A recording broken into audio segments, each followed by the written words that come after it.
welcome to How Ines Rolls and happy Valentine's Day. I'm going to be showing you a very easy way to celebrate with your family. So I'm going to be showing you how to make a homemade pizza dough and a Cupid float. So easy, you guys. So let's get started. Okay, who goes out on Valentine's Day? Let me know in the comments because you are brave. However, I will say we are, but it's for a work thing. So Paul is going to be taking me out for Valentine's Day. I guess it just turned out that way. So funny.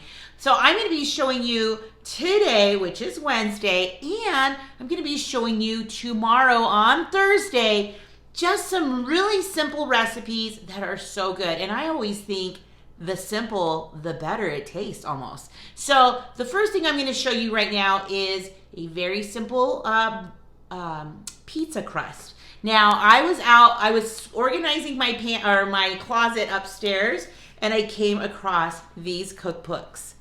You guys, isn't that adorable? Those are my oldest two. And Isaiah with his glasses. Okay, so in this recipe, like we had done this with my neighbor friend like 10 years ago. I can't even believe it. That we would switch off and do like these little recipes. Well, one of the recipes was a pizza dough. So I'm going to be using this recipe.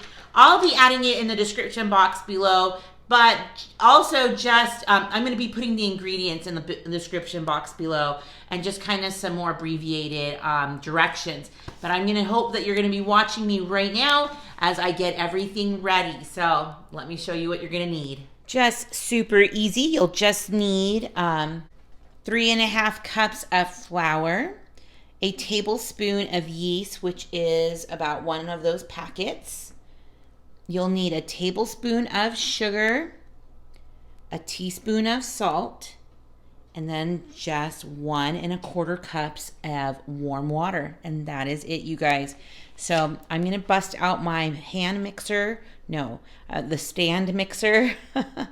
And I'm also going to attempt to make this also gluten-free for Paul. So I'll be making 2 batches.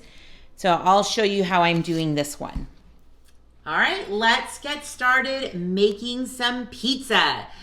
Well, pizza crust. Let me know in the comments if you've ever made your own pizza crust or if you do it all the time.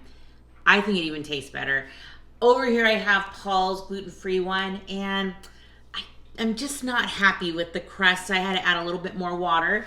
So I hope that these the measurements for the ingredients are right. But I'll show you how we're gonna test it and make sure that it has enough water. So first I'm gonna put 2 cups of just flour, regular all-purpose flour in here with a tablespoon of yeast. But I have a packet of yeast, which will work just fine.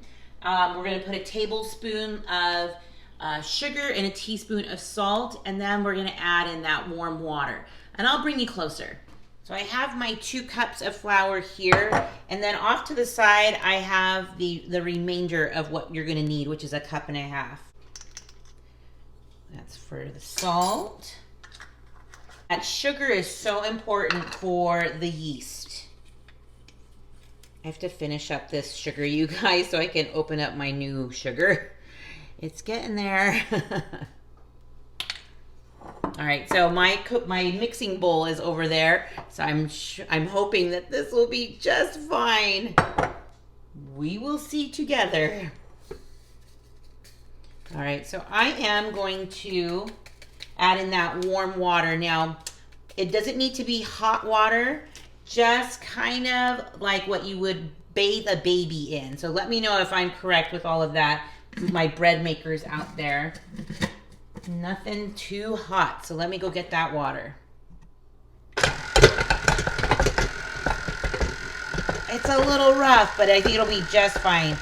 Okay, we're just getting this all mixed through, and then we're gonna start adding the flour, the remainder.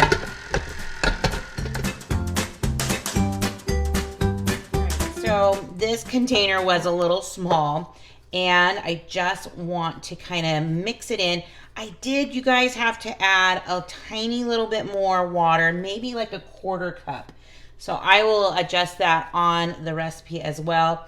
You can see it's a little bit, tiny bit sticky, so I may have not even had to add all that water, but I just feel better like mixing it in. So I think it's now just time to let it rest. So we're just gonna cover that up for 30 minutes. While that is proofing back here just for 30 minutes, like I said, I am going to get some other things ready to go. So we're just gonna do pepperonis, but I'm gonna make them into hearts, you guys. So it's just about the little things. So we're going to make, probably I'll make most of them into hearts, or most of the pizzas into pepperoni ones. What I think I'll do for Paul is just leave his round, so I know that there's a difference between the gluten-free and our regular crust. So it's just super easy. I even had, when I was doing this a little earlier when I did these ones, I just had like the kids eating the leftovers, like the frame of it. But so cute, right? So I'm gonna get that, the cheese is ready, and I'm gonna make some salad right now.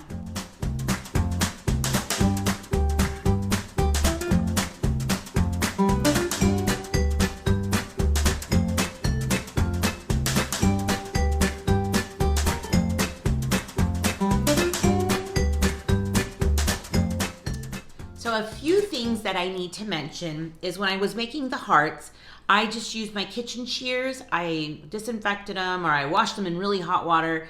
And so you can use probably any scissors as long as you don't mind cutting pepperoni.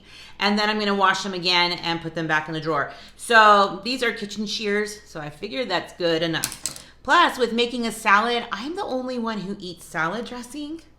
So I went over to Cafe Rio, hopped in there and got a little serving size of their dressing, my favorite. And so for our pizzas tonight, I'm just going to use our regular spaghetti sauce, but I'm going to use, I'm gonna just cook it through and kind of thicken it up by getting a lot of the liquid out. Gosh, why can't I think of the word? So I'm gonna be cooking this up, and still can't think of the word. You guys.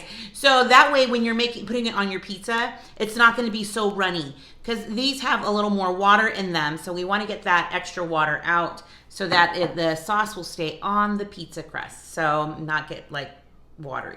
You know what I'm talking about. So it's almost time to get them ready. It's been about 20 minutes or so since I've let them rest, and now we're going to get started. I'll get my pans ready. Can't wait. It's called reduce. I'm going to reduce the sauce. Why can't I think of things sometimes? You probably know what I'm talking about. I feel like it happens to everybody. So I got my sauce in the pan and it's ready. It's getting reduced. Okay, it is time to start making the pizzas. So I've already put together Paul's. I made it very rustic, so we know it was his.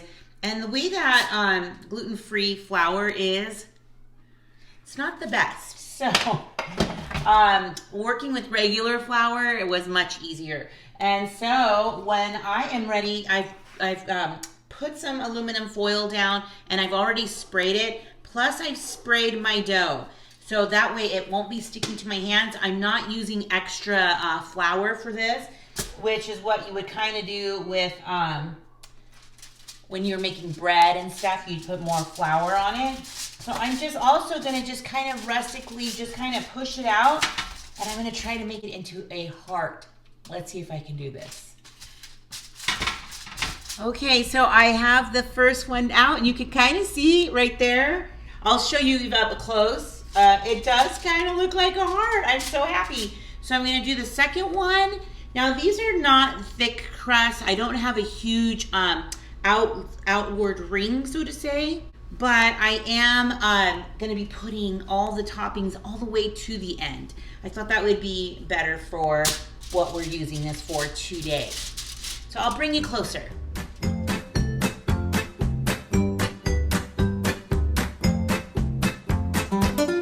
Okay, you guys, I had a little bit left, so I'm just going to make a little knot out of this, and we'll put it on the But you guys, I got some butter, just a couple of tablespoons. I added like a pinch of garlic and one of those like packets, a little bit of Parmesan cheese. And I'm just gonna kind of rub it on the bottom, maybe around the edge. I really wanted to have it mostly for the gluten-free pizza, just to give it a little bit more flavor for Paul, in case that crust doesn't turn out the best, you know what I mean?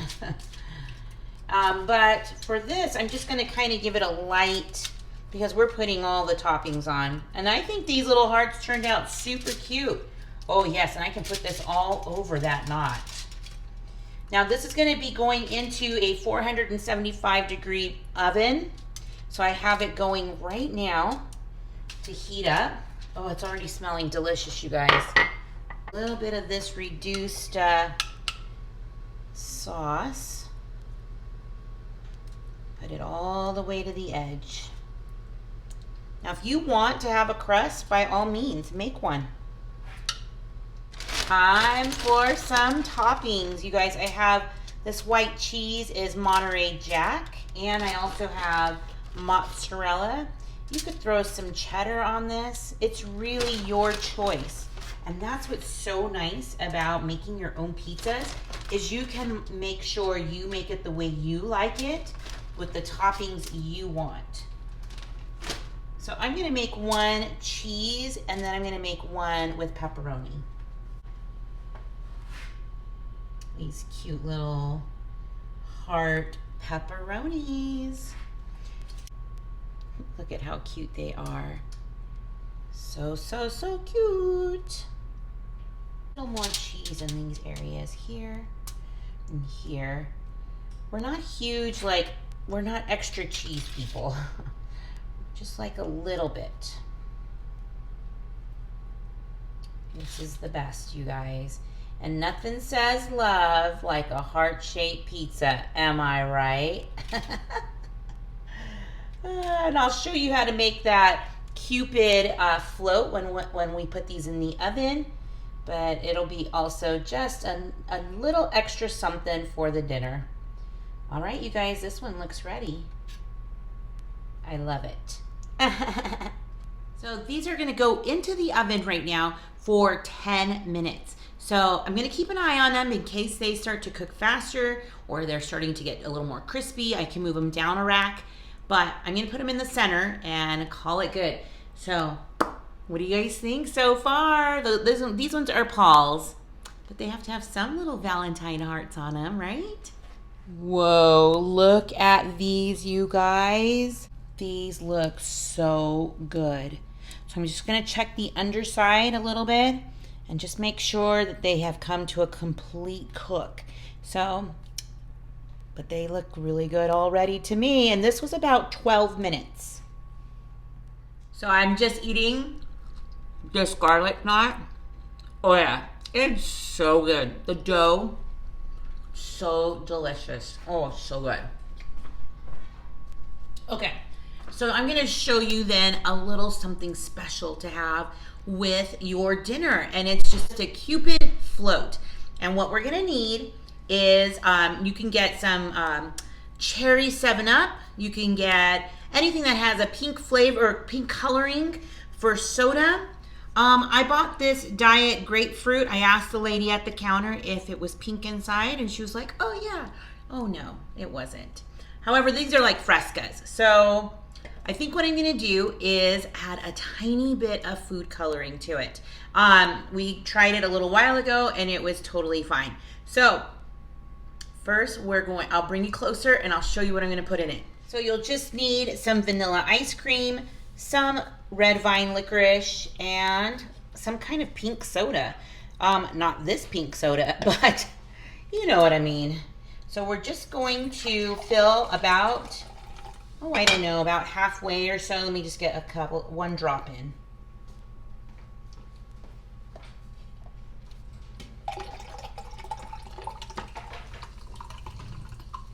Perfect. And we're gonna get some of this ice cream in.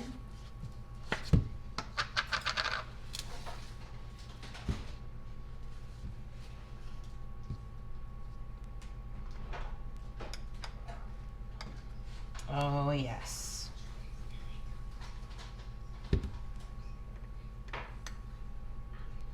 And that is it, you guys. Little straw action. Wow. I have to taste it, right? And then I'll refill it a little bit more for the boys. Ooh, yeah, that is good. When that ice cream melts into it, oh, it's gonna be so even better. But you guys, isn't that the best? I mean, it's so easy to put together. Let me know if you've made other floats with other flavors and what your favorite flavor is, because this is pretty darn good for Valentine's Day.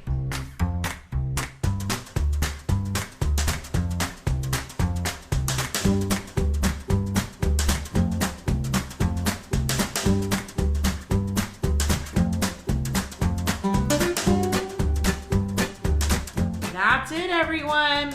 Everybody really liked the dinner. I liked the dinner. It was so good. So tell me what your plans are for Valentine's Day. Sometimes it's just the simple, easy stuff that really makes an evening special. So let me know what you're doing. And I just want to tell you guys, thanks so much for following the channel, for visiting the video, giving it a thumbs up. If you haven't subscribed, I'd love to have you along. And stick around, rollers. You just never know what I'll be rolling out next. Bye, everyone.